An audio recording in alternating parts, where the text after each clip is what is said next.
Imagine standing before a judge after committing a serious crime. You know you're guilty. The evidence is overwhelming, and then the judge says, "You're completely forgiven. You can go free." At first, that sounds wonderful, but then a question arises. Would that judge actually be just?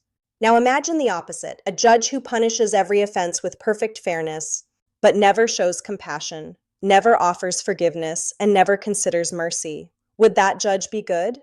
Here's the challenge. The Bible describes God as both perfectly just and infinitely merciful. But how can those two things exist together?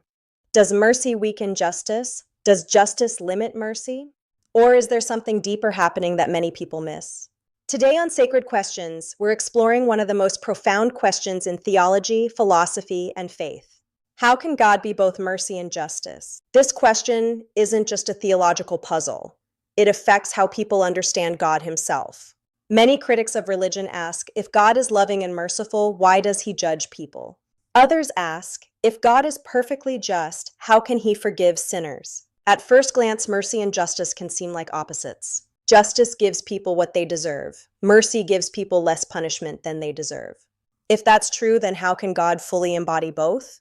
For centuries, philosophers, theologians, skeptics, and believers have wrestled with this question.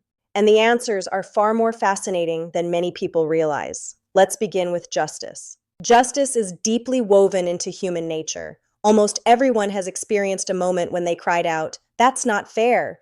We want evil to be confronted. We want wrongdoing to matter. We want victims to be protected. When terrible crimes occur, people demand justice, not revenge, justice, because something inside us recognizes that good and evil are not the same. The Bible presents God as a perfectly just judge. According to Scripture, God does not ignore evil. He does not overlook oppression. He does not pretend wrongdoing doesn't exist. This idea can actually be comforting. Imagine a universe where no one was ever held accountable, where cruelty, corruption, and violence ultimately didn't matter. Many people would consider that universe terrifying. Justice tells us that our choices have significance, that good matters, and that evil is not ignored forever. Yet justice alone raises another problem, because if God is perfectly just, what happens to imperfect people? What happens to us? The Bible teaches that all people fall short of God's moral standard. Now, even apart from religion, most people recognize their own imperfections.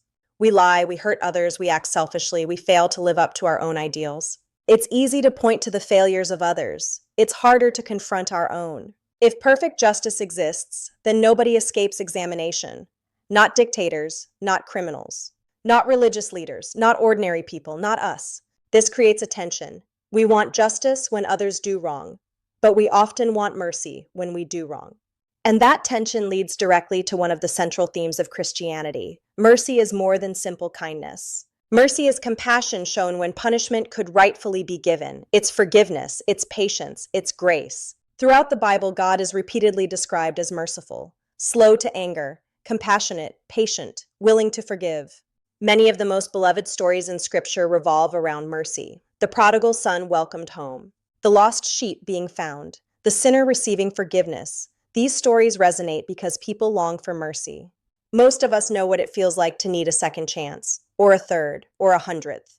We want justice for evil, but we also hope that our failures don't define us forever. Mercy speaks to that hope. Yet a difficult question remains. If God simply forgives everyone regardless of wrongdoing, what happens to justice? Doesn't mercy erase accountability? This is where many people see a contradiction. Imagine someone destroys your life. They hurt your family. They cause enormous suffering. Then a judge simply says, "Don't worry about it, you're forgiven."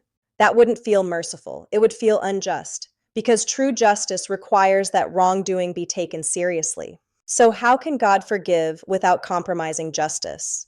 This question sits at the heart of Christian theology, and Christianity offers a unique answer. According to Christianity, mercy and justice meet at the cross of Jesus Christ. This idea is central to the Christian faith. The claim is not that God ignores sin, nor that he simply waves it away. Instead, Christians believe God takes justice so seriously that sin must be dealt with. Yet he also loves humanity so deeply that he provides a way for forgiveness. In Christian theology, the cross represents both realities simultaneously. Justice is upheld because evil is not ignored. Mercy is extended because forgiveness becomes possible. Whether one accepts this belief or not, it is one of the most remarkable ideas in religious thought. The cross is presented as the place where justice and mercy intersect rather than compete, where accountability and forgiveness meet, where God's holiness and God's love are both revealed. For Christians, this is not a contradiction, it is the solution.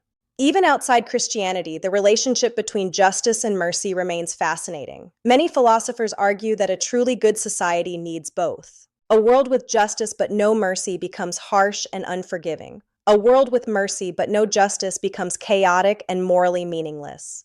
Think about parenting. Good parents establish consequences, but they also show compassion. Think about healthy relationships. Boundaries matter, but forgiveness matters too. The highest forms of human goodness often involve balancing both principles. Perhaps this is why so many theologians argue that mercy and justice are not enemies.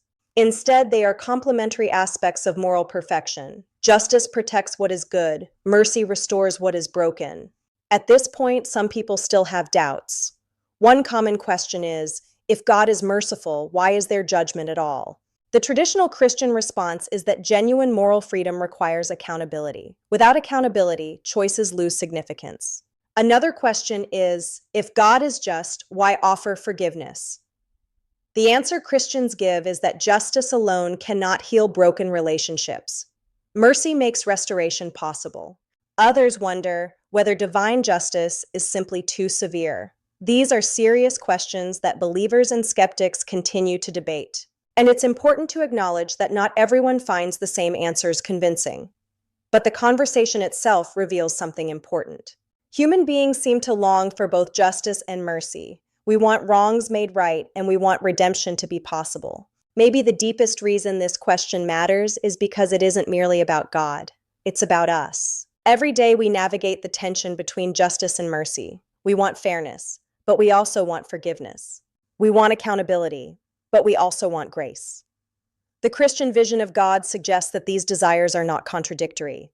They point toward a reality where justice and mercy are ultimately united.